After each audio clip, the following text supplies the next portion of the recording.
Hey, we are back in Sierra's booth talking to Joe McGinn from Sierra Entertainment, and you are about to walk us through the latest Crash Bandicoot game, Crash Mind Over Mutant. So, Joe, take it away.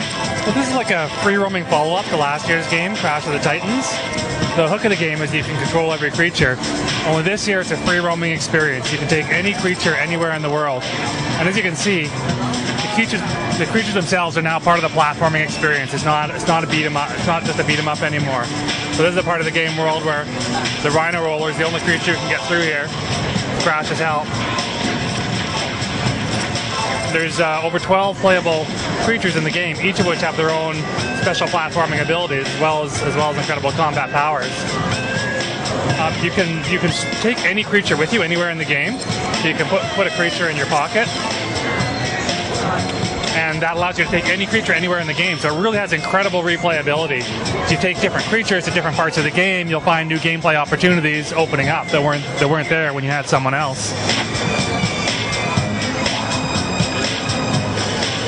So the game is really all about exploration and replayability, and it's ended up being a massive game. It's turned out actually bigger than we expected that we could make in a year. And story-wise, what's going on? We remember what happened in the last one. Well, Neo Cortex has really decided to reassert himself as the most evil genius of all evil game geniuses, because that's really what he's all about. This is one of Crash's new moves here. While running, but still very quick and agile, like Crash always is. Oop, almost fell. And so Cortex has taken over not only all the enemies in the game, but also Crash's friends, like Coco and Crunch. So you have to save them, as well as trying to take over all these creatures.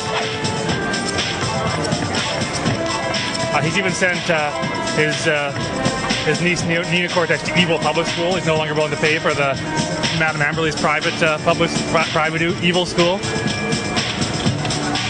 So I can pull my Mutant back out after I've done the Crash stuff. There's incredible breakables and destruction throughout all the levels, as always. And another real reason you want to take the creatures with you is because they're all upgradable now. The more you use a creature, the more that creature will get upgraded. So if I'm playing as Crash here and getting the collectibles, I'm actually working on upgrading Crash. But when I'm riding this creature, he's the one who's going to get upgraded from the collectibles. That also gives an incredible amount of replayability to the game.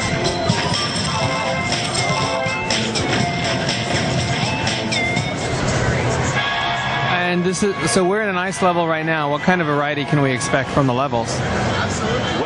Well, the levels really reflect the powers of the creatures, because the creatures are part of the platforming experience now. So there are creatures who can control objects with their minds, and they have levels where they can move things around to solve puzzles. There's creatures who can slow down time, and so they have levels that are all about speed, except these things are going so fast you have to slow them down to be able to make it through the platforming puzzles. And so what's going on here? Well, I've triggered one of the story scenes. This is really a first for Crash Bandicoot as well. Each of the movies in the game is done with a 2D animation style, but there's several different animation styles throughout the movies. So this is sort of a 50s film noir horror style. There's a couple movies like this. There's Dragon Ball Z spoofs. There's all sorts of really funny movie styles. Like there's even a South Park movie with the Crash characters, so you get to see the Crash characters in all these different animation styles. So the fans are really gonna enjoy that. And I think this is actually a GameSpot exclusive. I believe that's the first time that these movies have been shown. Very cool. And so when is the game coming out, and what platforms? It's coming out in October for pretty much everything under the sun. Xbox 360, Nintendo Wii, PlayStation 2, PSP, and Nintendo DS. All right, well, thank you very much, Joe. It looks like a lot of fun, and a little goofy, too, which is what we want out of Crash. Thank you very much. You're welcome. There you go. That is it for Crash Mind Over Mutant on the Comic-Con show floor.